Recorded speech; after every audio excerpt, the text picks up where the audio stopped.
আসসালামু আলাইকুম প্রিয় শিক্ষার্থীরা, এই মুহূর্তে অনার্সে ভর্তি হয়ে প্রচুর পরিমাণ শিক্ষার্থী ক্লাস শুরু করে দিয়েছে। অনেকে আবেদন প্রসেসের ভিতর দিয়েই আছে, অনেকে রিলিজ স্লিপের অপেক্ষা করছে। এই টোটাল শিক্ষার্থীদের কাছ থেকে একটা কমন প্রশ্ন, ভাইয়া সাধারণত অনার্সে তো ওইভাবে উপবৃত্তির সিস্টেম নাই যে আমাদেরকে টাকা দেবে, এরকম কোনো সিস্টেম নাই। আপনি যে ভর্তির সহায়তার কথা বলেছিলেন সেটা নিয়ে একটু কথা বলেন। তো অনার্সে সাধারণত উপবৃত্তি দেয় না, কিন্তু যারা ডিগ্রিতে ভর্তি হয় তাদের ক্ষেত্রে উপবৃত্তি দেয়। এজন্য অনার্স কর্তৃপক্ষ একটা সিস্টেম চালু করছে যে অনার্সে ভর্তি হওয়ার 1 মাসের মধ্যে তারা এক্সাম নেবে। এই এক্সামের মধ্যে যারা যোগ্য বলে বিবেচিত হবে তাদেরকে 10,000 টাকা মূল্যের পুরস্কৃত করা হবে। তো কখন হবে এই আবেদন এবং কখন হবে এই পরীক্ষা, এইসব বিষয়ে আজকে থাকবে আমার এই ভিডিও।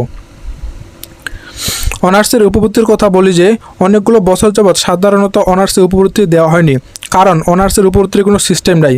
ডিগ্রিতে যখন একটা শিক্ষার্থী ভর্তি হয় সেখানে উপবৃত্তির সিস্টেম থাকে। 2025 সালে কী করবে সেটা আমি জানি না ডিগ্রির ক্ষেত্রে, কারণ 2025 সালে বোর্ড কর্তৃপক্ষ চাইলে উপবৃত্তি রাখতেও পারে, না রাখতেও পারে, কারণ যেহেতু আমাদের সরকার চেঞ্জ হয়েছে এজন্য সিস্টেমগুলো চেঞ্জ হইতে পারে। আমাদের ভর্তি হওয়ার সময় এক এক কলেজে এক এক রকমের একটা অ্যামাউন্ট লেগে গেছে। এই অ্যামাউন্টের টাকা আমাদের অবশ্যই তুলতে হবে। তোলার জন্য আমাদের তাহলে কী করতে হবে? অবশ্যই এই আবেদনটা করতে হবে। এখন এই আবেদনে যদি আমরা যোগ্য বলে বিবেচিত হই তাহলে আমরা 10,000 টাকা মূল্যের একটা পুরস্কার পাবো। এখন এই ভর্তির সহায়তা তো আর প্রত্যেককে দেওয়া হবে না। কাদেরকে দেওয়া হবে? যারা যোগ্য বলে বিবেচিত হবে শুধু তাদেরকেই দেওয়া হবে। এখন যোগ্যতা কাদের ভেতর আছে এটা যাচাই বাছাই করতে অবশ্যই একটা আবেদনের প্রসেস আছে, অর্থাৎ আবেদনটা করতে হবে আমাদের ভর্তির সহায়তার জন্য। এবং এই আবেদনটা কি অফলাইন না অনলাইন?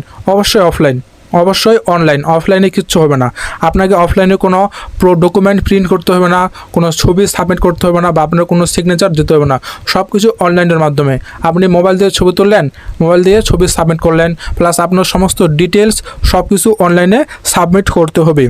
এই ভর্তির এটা কখন শুরু হবে? এটা অনার্স প্রথম বর্ষ ভর্তি হওয়ার 1 মাসের মধ্যে আবেদনটা শুরু হবে।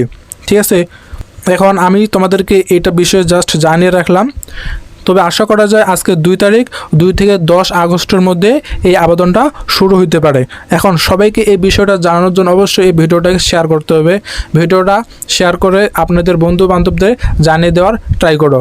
এখন তোমরা আমার যারা চ্যানেলে নতুন আছো তারা অবশ্যই চ্যানেলটি সাবস্ক্রাইব করে রাখবা, যাতে করে আমি এর পরবর্তী বিষয়ে আবেদন প্রসেস নিয়ে আবেদন প্রসেস নিয়ে ভিডিও বানাতে গেলে সেই ভিডিওটা তোমরা দেখতে পারো। ঠিক আছে, কিন্তু তোমাদের এই আবেদনটা মিস করা যাবে না। আবেদন অবশ্যই করতে হবে। যদি ভাগ্য ভালো থাকে তাহলে তোমরা এই আর্থিক সহায়তার জন্য সিলেক্ট হয়ে যাবা। সাধারণত প্রধানমন্ত্রী শিক্ষা সহায়তা যে ট্রান্সলেট ওয়েবসাইটটা আছে সেখানে ভর্তি সহায়তা বিষয়ক নোটিশ প্রকাশ পায়। ধরো যদি 6ষ্ঠ থেকে স্নাতক পর্যন্ত নোটিশ একেবারে দেয় তাহলে দেরি হইতে পারে, কিন্তু যদি শুধু স্নাতকের ক্ষেত্রে নোটিশটা দেয় তাহলে 2 থেকে 8 আগস্টের মধ্যে এই নোটিশটা প্রকাশিত হতে পারে। স্নাতক পর্যায়ের নোটিশটা আলাদাভাবে প্রকাশ করবে এবং 6ষ্ঠ থেকে এইচএসসি পর্যন্ত আলাদাভাবে প্রকাশ করতে পারে। ঠিক আছে, এজন্য আমি সবসময় ওয়েবসাইটের উপর নজর রাখছি, যাতে করে নোটিশ প্রকাশ করার সাথে সাথেই আমি আপনাদেরকে জানাতে পারি। তো অবশ্যই আর্থিক সহায়তা পাওয়ার জন্য আমার এই চ্যানেলে নজর রাখবেন এবং চ্যানেলটি সাবস্ক্রাইব করে রাখবেন, যাতে করে আমি পরবর্তী বিষয়ে ভিডিও আপলোড করার সাথে সাথে আপনার কাছে ভিডিওটি চলে যায়। তো অবশ্যই ভালো থাকবেন, ধন্যবাদ।